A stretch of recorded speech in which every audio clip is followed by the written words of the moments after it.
Hi everybody, I want to show you what we've recently done here with the course to save you a whole lot of time. Now throughout the course we have uploaded 9 FAQ sections and these are relevant to the particular part of the course that you are on. So for example, this first one is FAQs about registering as a seller, and this is basically the questions that come up over and over again. We've had literally thousands of questions in this course and many of them are repeat questions. So it's very similar questions over and over again. So that means that 90% of the time your questions, whatever question you have, is going to be already answered. And you can download the FAQs directly from the lectures. And as I say, there are 9 of them throughout the course.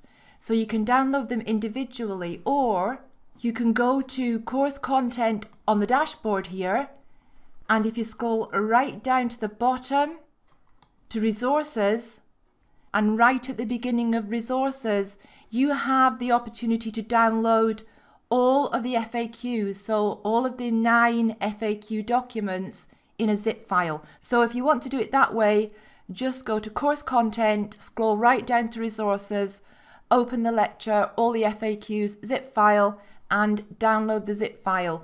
And if you don't have a zip program on your device, here's one I recommend here, JZip. Here's the link to it. It's completely free, it does the job, and it's the one I use myself. Alright, so these FAQs are going to answer 90% of your questions. That's going to save you a lot of time.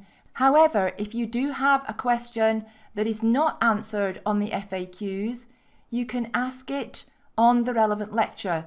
So for example, if you have a question about choosing a product to sell, this lecture here is choosing a product to sell part 1.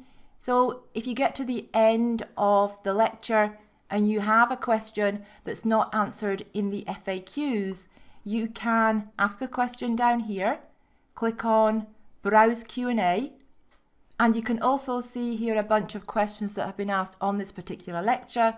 So if you have looked at the FAQs for choosing a product to sell, you haven't got an answer to your question there, you haven't got an answer to your question here, click the red Ask a New Question, and one of us will answer your question as soon as possible. Now, a couple of more things to point out here. If your issue is technical, so if you've got a problem playing the videos or something along those lines, or downloading any of the resources, you need to click here for the support team, because that's not something that we can help you with at our end. And the last thing about asking questions is that please keep your questions directly related to the course content, because we are not able to answer questions that are out with the scope of the course and not directly related to what is taught here in this course.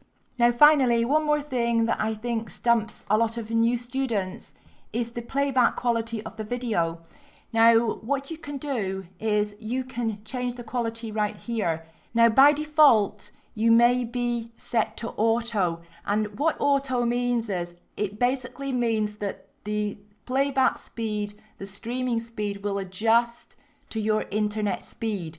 But the downside of that is that if your internet speed is fluctuating, your video can go in and out of focus. So if that's happening to you, to fix that, don't use auto, instead click on 720 and that'll keep it steady at 720. Alright, hope that helps, and I shall see you very soon in the next lesson.